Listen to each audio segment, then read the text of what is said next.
നടനും MLA-യുമായ മുകേഷിന് ഇന്ന് നിർണായക ദിവസമാണ്. കാരണം പീഡനം, സ്ത്രീത്വത്തെ അപമാനിക്കൽ എന്നീ കേസുകളിൽ പ്രതികളായ മുകേഷ്, ഇടവേള ബാബു, അഡ്വക്കേറ്റ് VS ചന്ദ്രശേഖരൻ എന്നിവരുടെ മുൻകൂർ ജാമ്യാപേക്ഷയിൽ കോടതി ഇന്ന് വിധി പറയും.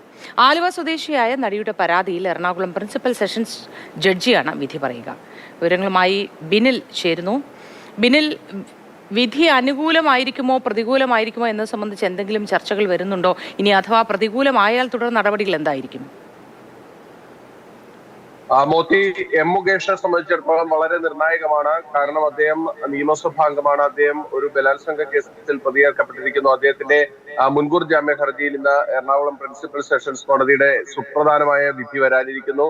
അതോടൊപ്പം തന്നെ ഇടവേള ബാബുവിനും VS ചന്ദ്രശേഖരനും ഇന്ന് കോടതിയിൽ നിന്ന് അനുകൂല വിധി കിട്ടുമോ എന്നത് ഒരു പ്രധാനപ്പെട്ട ചോദ്യമാണ്. ഇവിടെ വിധി എന്താകും എന്നത് ഇപ്പോൾ നമുക്ക് പറയാൻ കഴിയില്ല. പക്ഷേ അവിടെ ഒരു പ്രധാനപ്പെട്ട ഒരു നിയമപ്രശ്നം ഈ മൂന്ന് പ്രതികളും ഉയർത്തിയിരിക്കുന്നത് ഇത് വർഷങ്ങൾക്ക് മുൻപ് നടന്ന സംഭവത്തിൽ ഇപ്പോൾ ഒരു വെളിപ്പെടുത്തലുമായി വരുന്നു.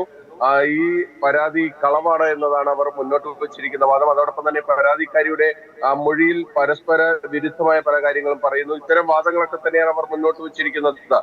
നമുക്ക് ഒരുപക്ഷെ കോടതിക്ക് ഇക്കാര്യത്തിൽ ചെയ്യാൻ കഴിയുന്നത് ഒന്നുകിൽ ഇവർക്ക് മുൻകൂർ ജാമ്യം അനുവദിക്കുക, അല്ലാത്ത പക്ഷം മുൻകൂർ ജാമ്യം നിഷേധിക്കുകയാണ് എങ്കിൽ കോടതിക്ക് ഉപാധികൾ വയ്ക്കാനുള്ള ഒരു അവസരമുണ്ട്. അതായത് നമ്മൾ നേരത്തെ എൽദോസ് കുന്നപ്പള്ളി MLA-യുടെ കാര്യത്തിൽ കണ്ടിട്ടുണ്ട്. വിജയ് ബാബുവിന്റെ കാര്യത്തിൽ ഹൈക്കോടതി അത്തരത്തിൽ ചില ഉപാധികൾ വെച്ചിട്ടുണ്ട്. അതായത് ഒരു നിശ്ചിത ദിവസം ഇവരെ പോലീസിന് മുന്നിൽ ഹാജരായി ചോദ്യം ചെയ്യാനുള്ള അവസരം ഉണ്ടാക്കി കൊടുക്കുക.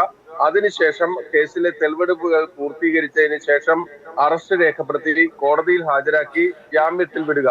ആ രീതിയിൽ വ്യവസ്ഥകളോടെ കോടതിക്ക് വേണമെങ്കിൽ മുൻകൂർ ജാമ്യം അനുവദിക്കാം, അല്ലെങ്കിൽ ഈ മുൻകൂർ ജാമ്യം പൂർണ്ണമായും നിഷേധിക്കാം. കാരണം പോലീസ്, അതായത് പ്രത്യേക അന്വേഷണ സംഘം ഈ പ്രതികളെയെല്ലാം തന്നെ കസ്റ്റഡിയിൽ ചോദ്യം ചെയ്യേണ്ടത് അനിവാര്യമാണ്.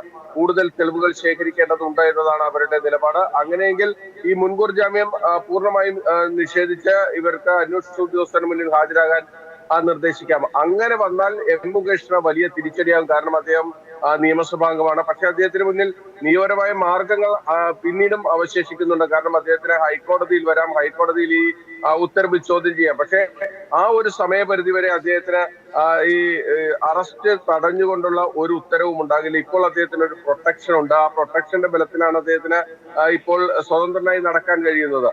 അത്തരത്തിൽ ഹൈക്കോടതിയിലേക്ക് വന്നാൽ ഹൈക്കോടതിയിൽ നിന്ന് ഒരു അറസ്റ്റ് തടഞ്ഞുകൊണ്ടൊരു ഉത്തരവ് കിട്ടുന്നില്ല എങ്കിൽ അദ്ദേഹത്തെ സംബന്ധിച്ചിടത്തോളം ഇപ്പോൾ പ്രത്യേക അന്വേഷണ സംഘത്തിന്റെ അറസ്റ്റ് അദ്ദേഹത്തിന് ഭയക്കേണ്ടി വരും. എന്തായാലും മുകേഷിനെ സംബന്ധിച്ചിടത്തോളം വളരെ നിർണായകമാണ് വരാനിരിക്കുന്ന ഉത്തരവ്. എറണാകുളം പ്രിൻസിപ്പൽ സെഷൻസ് കോടതിയിൽ നിന്ന് ഇന്ന് ഉച്ചയ്ക്ക് മുമ്പ് ആ നിർണായകമായ തീരുമാനം നമ്മൾ പ്രതീക്ഷിക്കുകയാണ്. ശരി ബിനിൽ.